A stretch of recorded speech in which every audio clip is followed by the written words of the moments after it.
ভালো আছেন সবাই, আশা করি অবশ্যই ভালো আছেন। আজকে আমরা যে বিষয়টা নিয়ে আলোচনা করব সেটা হচ্ছে বিবাহ, নিকাহনামা, কাবিননামা, মোহরানা।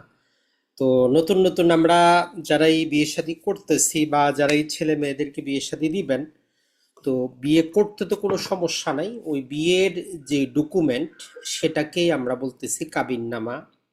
আর এই কাবিননামার মধ্যে নানা প্রকারের দুই নাম্বারই হয়।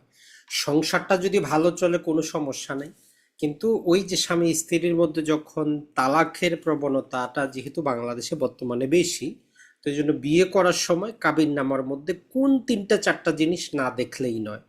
কারণ কাবিননামাটা এমন একটা জিনিস যেটা আমরা না জেনে না বুঝেই কি করে দেই, আমরা সিগনেচারটা করে দেই।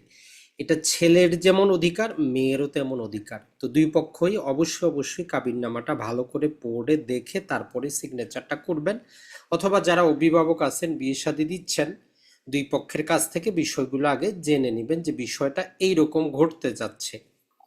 তো আমরা টোটাল জিনিসটা আপনাদেরকে বলে লাভ নাই। তো মূলত এই যে একটা নিকাহনামা, এই নিকাহনামার মূল বইয়েই স্বাক্ষরটা করতে হয়।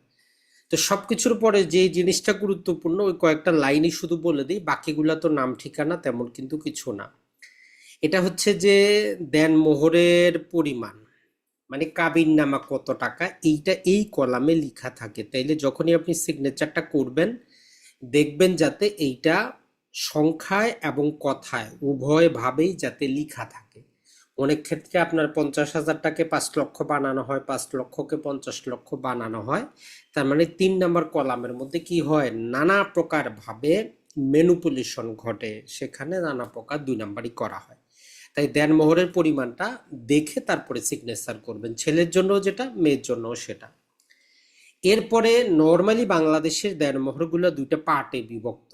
তো এই জন্য একটাকে বলা হয় যে মুআজ্জল, মানে যেটা আশু যখনই চাবে তখনই দিতে বাধ্য। আর কিছু হচ্ছে যে মুআজ্জল, মানে তালাক অথবা মারা যাওয়ার পরে যেটার অধিকার আসে। তো এই রকম ক্ষেত্রে কতটুকু সেটা এখানে উল্লেখ করে দিবেন।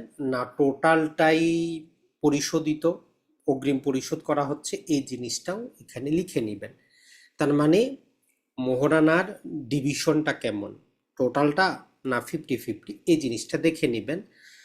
আর যদি আমরা দেখি এখানে একটা 15 নাম্বার কলাম আছে, যদিও এখানে আসে নাই, যে মোহরানার কি পরিমাণ পরিশোধিত।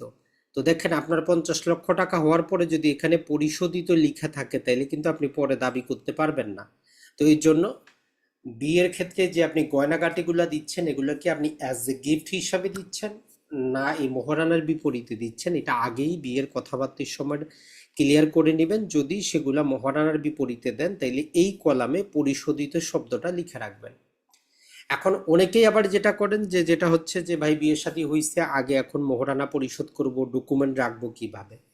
তো এটার জন্য নর্মালি এখানে কিছু করার নাই। আপনি চাইলে যেটা করতে পারেন সেটা হচ্ছে যে যেটাকে আমরা চুক্তিনামার মতো বলি, 300 টাকার স্টাম্পে কি করতে পারেন, আপনি আপনার নাম ঠিকানা, স্ত্রীর নাম ঠিকানা, কত টাকা কি জন্য দিচ্ছেন, কিসের বিপরীতে কত দিচ্ছেন, দুইজন সাক্ষী সহ একটা আপনি কি করতে পারেন, চুক্তিনামা বানিয়ে রাখে দিতে পারেন।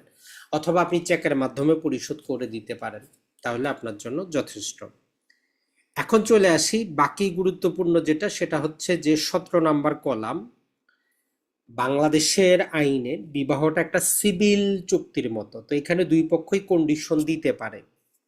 তো এই জন্য যদি বিশেষ কোনো শর্ত থাকে বিবাহর ক্ষেত্রে, যে যেমন ধরেন যে প্রতি মাসে একবার করে বিদেশে নিয়ে যাইতে হবে, প্রতি মাসে ঘুরাইতে হবে, অথবা স্বামী এটা করতে পারবে, স্ত্রী এটা করতে পারবে না, এই রকম কিছু আইনসম্মত কন্ডিশন দেওয়া যায়।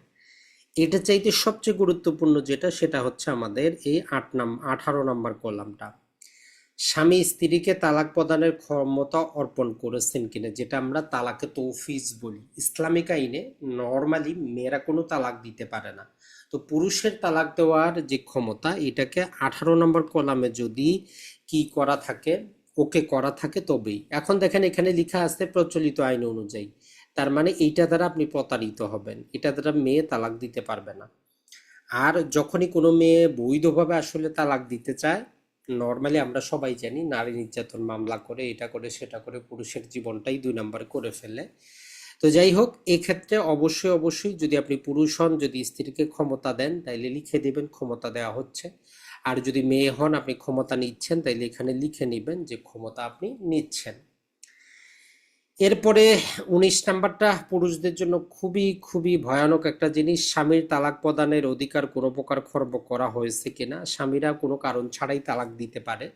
তো এই ১৯ নাম্বার এখানে বারণ করে দেয় যে আপনি চাইলে কি করতে পারেন, তার তালাক প্রদানের অধিকারটা খর্ব করতে পারেন। তো এটা মেয়েদের জন্য কাজের জিনিস, ভালো জিনিস। এই কয়টা কলামই তাহলে ১৭, ১৮, ১৯, আর এখানে হচ্ছে যে আমাদের যেটা আমরা দেখলাম ১৩, ১৪ আর হচ্ছে ১৫। এই কয়টা জিনিসই গুরুত্বপূর্ণ।